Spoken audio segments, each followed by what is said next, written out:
And history will also judge Joe Biden, how he led Ukraine down the war path, how his failed diplomacy gave Russia the advantage. Do you remember what Biden said after taking office? America is back, he said. Diplomacy is back. Back to where exactly?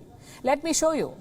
Joe Biden's immediate priority is to stabilize oil prices, to make West Asian countries pump more oil. Just one problem. He cannot get through to them. And I mean literally. According to US media reports, the leaders of Saudi Arabia and the UAE are not answering Biden's calls. When did that happen? We don't have a specific date, but reports say in the last few weeks, the White House tried to arrange two calls, one with Saudi Crown Prince Mohammed bin Salman, the second with the UAE Sheikh Mohammed bin Zayed Al Nahyan. Both men, the Saudi and the Emirati, refused to take the call.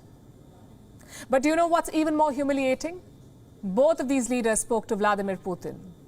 What does this snub reveal? A trust deficit. Both Saudi Arabia and the UAE are key US defense partners. They depend on American weapons. They depend on American leadership. And Biden has failed to give both. He cut off military support for the war in Yemen. He declassified documents linked to the Khashoggi murder. Maybe the intentions were good, but the fact is, actions have consequences. You cannot alienate leaders and then count on their support. If you do, they will not pick up your call.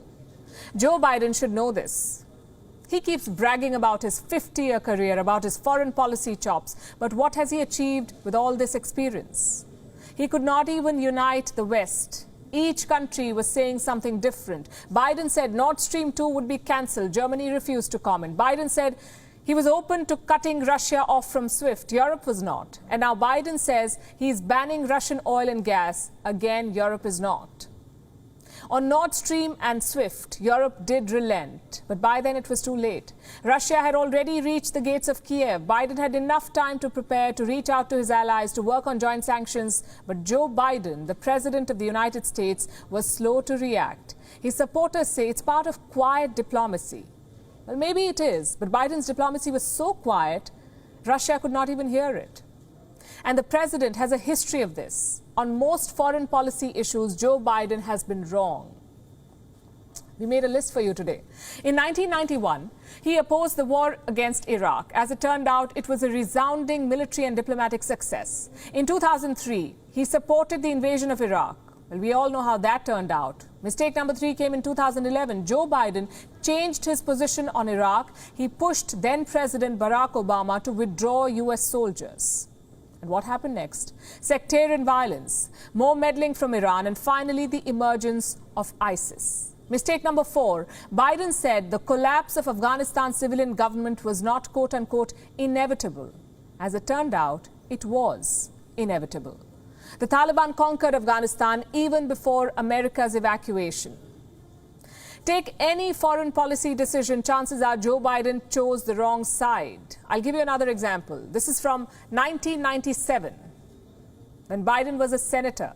He was responding to a simple question. If NATO expands eastward, would Russia move closer to China? Listen to his reply.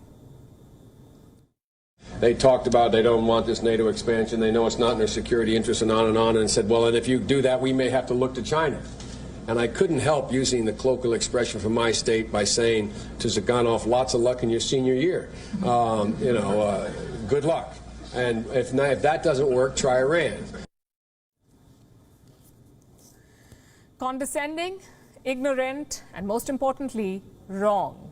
Russia is moving closer to China. Both countries have agreed on a strategic partnership. They're working to blunt Western sanctions. We just told you how Zelensky made grave miscalculations. Well, at least Zelensky is a political novice. What excuse does Biden have? He failed to foresee two major political realities of today: Russia's opposition to NATO expansion and the rise of China. As president, those mistakes still haunt him. Just think about it. The whole world knows who the aggressor is. The whole world sympathizes with Ukraine, at least privately. Yet Joe Biden has failed to create a global coalition. The unity that he keeps harping on, he keeps talking about, is at best Western unity. And that too is cracking. What about his West Asian allies? What about the Indo-Pacific? They're still not on board. The truth is, Europe would have reacted furiously no matter what. After all, this war is in their backyard. The question is, what has America brought to the table? Until now, nothing.